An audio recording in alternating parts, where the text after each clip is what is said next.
Georgia, Georgia, I'm a creep, I'm a weirdo, sitting in the morning sun. What do all these songs have in common? What is that?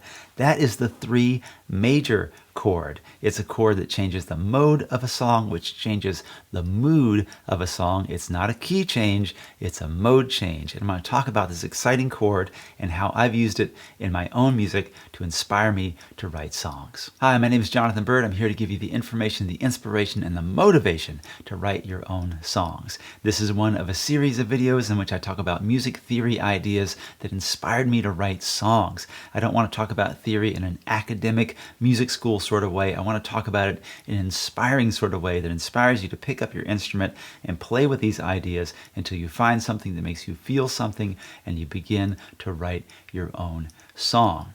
As with all these videos, I'm going to demonstrate things on the keyboard because it's very easy to look at as a great linear representation of music, which the guitar is definitely not. But I'm also going to show you how to implement these ideas on the guitar. They each have their own ways to help you visualize and internalize and implement these musical ideas. All right, the 3 major chord. What do I mean by 3? What do I mean by major? So a major chord is a chord that just kind of feels bright and happy to us, to our Western ear that's been trained by music from Bach on forward. A minor chord feels dark, maybe a little sad, maybe a little foreboding, to our Western ear that has been trained by the music from Bach on up, right? So in the key of C major, we have no flats or sharps, no black keys on a piano. Do, re, mi, fa, sol, la, ti, do. 1, 2, 3, 4, 5, 6, 7, back to the 1. Right? So when I say the 1 major chord, I mean a chord that's built on the first note of that scale, C. 1, 2, 3, 4, 5. 1, 3, 5. That is a C major chord. So when I say the 3 major chord, that is unusual. It kind of breaks out of the key because if we go 1, 2, 3 and we build a chord on that 3, then we go up from there 1, 2, 3, 4, 5. So that's 1, 3, 5. That's an E minor chord. That's not a major chord, but if we lift this G up to a G sharp, we get that 3 major chord, and it feels like a lift because we are literally lifting the vibration from this G natural to a G sharp. We are literally raising the level of the vibration in the air of the room, and it makes us feel things. Isn't that magical? So 1 major, 3 major. There are a couple of different ways to resolve this chord. It's what's called a secondary dominant. Don't worry about the word secondary so much. It's a dominant chord, meaning it dominates the conversation. Just like somebody dominating the conversation at a party, you want to get away from them. You don't want to spend too much time there with that person, right? So in this case, in popular music, we can resolve it 2 different ways. There are a lot of ways to resolve this in jazzier music and more adventurous music, but I'm just talking about things that songwriters can really use. And 2 of those things are from this 3 major chord, you can go to the relative minor of the key. So the relative minor, if we start in the key of C, if you go down 2 notes from the major in the key, 1, 2, you end up on the relative minor. So it's the minor chord, the natural minor scale that has all the same notes as that natural major scale.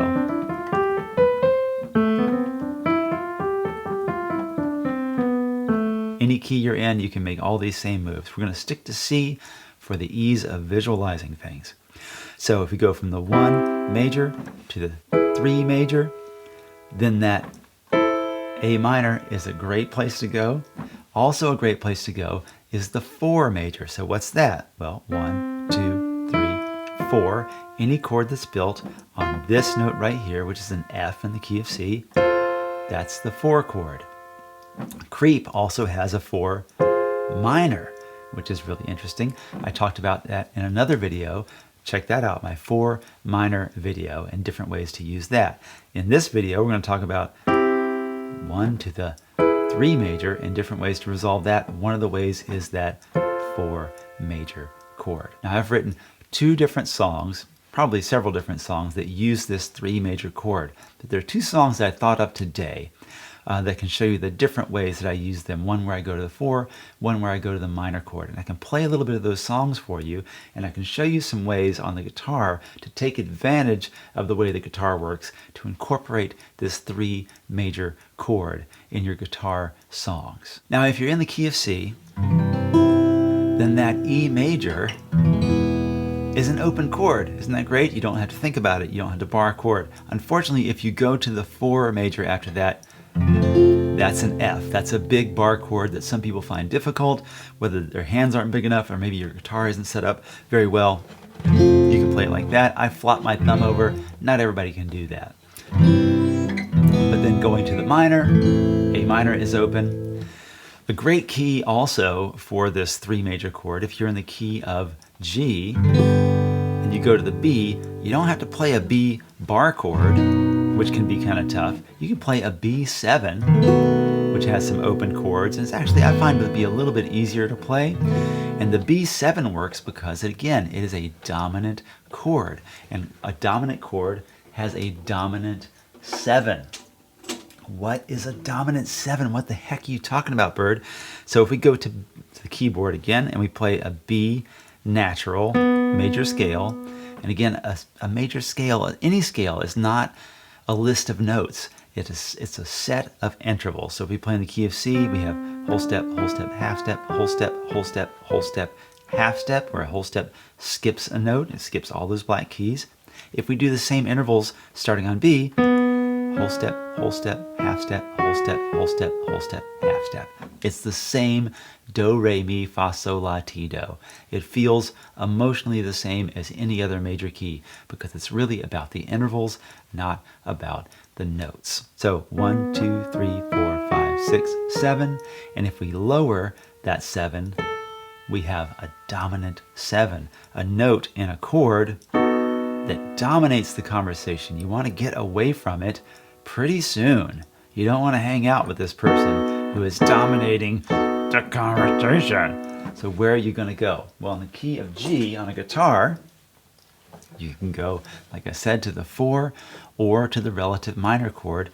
And fortunately, in the key of G, everything is available without bar chords. So you have G, the major third, or the 3 major is a B7. If you want to go to the 4, that's just a C chord, which is available with no bar chords. If you want to go to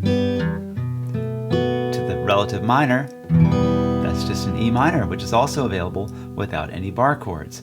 And you have a pretty good range of keys you can play in that shape. So from G, you want to go as far up as B flat, as far up as C, really. You could put your capo on the 5th fret and play the key of C in a G shape. So the keys of C and G are the shapes of C and G on the guitar, because you can move them around with the capo, are advantageous when it comes to incorporating this 3 major chord. Now let me show you the way that I've used this. One was in a song called Little Byrd, and this is the song in which I use the 3 major to take me to the minor chord. And it goes like this. It goes 1, 3 major, that's the E major, the relative minor is A minor, to the 4, which is F. Again, I'm flopping my big thumb over there. To the 1 and the 5, which is also a dominant chord. You tell me what the 5 is? I'll give you a minute. Pause this video and figure out what the 5 is before I tell you. Okay, I'm going to take the keyboard for it. So start at C, 1, 2, 3, 4, 5. So any chord that's built on that G note is a 5 chord in the key of C. And there is that dominant 7 right there that makes us want the 1 chord again. So in this song, Little Byrd, 1, 3 major, 6 minor, 4, 1, 5, 1. Out alone on the ocean, out alone on the sea,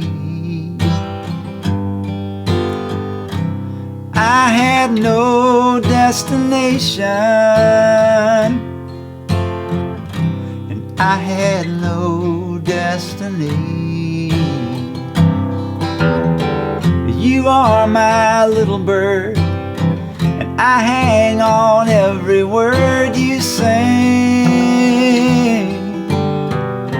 Lift your voice to heaven, yeah, take me to your King. So I avoid that 3 major in the first part of the chorus, and then I bring it back around one more time to remind you of that feeling that we had at the beginning. Another way that I use the 3 major chord is to go straight to the 4 chord. Instead of the minor, I go to the 4 chord. So that is the other way that is usually resolved in popular music. And this, I put the capo on my 1st fret and I play it in F. I don't even know if that gives me any advantages. I just like the voicings that lay out on the guitar this way. So this song starts out with the 1 to the 3 major, and then I go to the 4, and then I'm not going to talk about the rest of these chords. I'm just sticking to the 3 major chord today, and there's a lot of chords in this song. And it goes like this. A pussyfoot, a cat in heat, and dinner's cold, luncheon meat, a butcher's block on lonely street. I'm so tired and I can't sleep. It don't make sense to me. Now I want to point out here that when I do that descending set of chords, I walk down through the 3 minor chord. I don't use the 3 major when I'm walking down because I want it to lower and lower and lower and lower and land in this soft place. I don't want to catch your attention as I'm going through that 3 chord, which I do the first time I use it because I'm going up.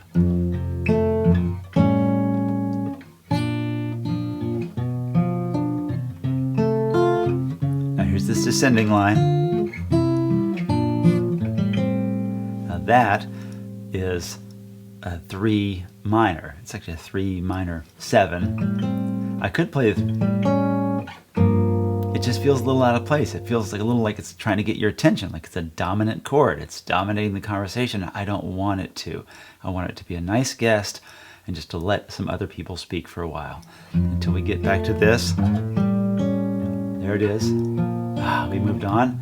That feels good. And again, and that's 6, 5, 4, 3, 2, 5.